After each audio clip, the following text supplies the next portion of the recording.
Here we have our employee time logs. If we want to calculate the time an employee worked and we put equals this minus this, it's going to give us this value because Excel gets confused. It sees it as a negative value. This is what to do instead. Use the mod function.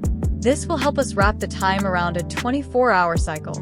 So, we will type equal mod, then I'll put this minus this, comma my divisor 1 multiplied by 24 and press enter. So, this actually allows us to have it in this format. This is 7 hours plus. The employee worked for 7 hours plus. So, I can just double tap this and fill the rest. But if I don't put this 24 hours, it's going to return it in this format. If I change it to time, it's going to give me something like this. That's why we multiply by 24, so we can have it in our format that this person worked. This person worked for 7 hours plus, and this person worked for 4 hours plus. That's it.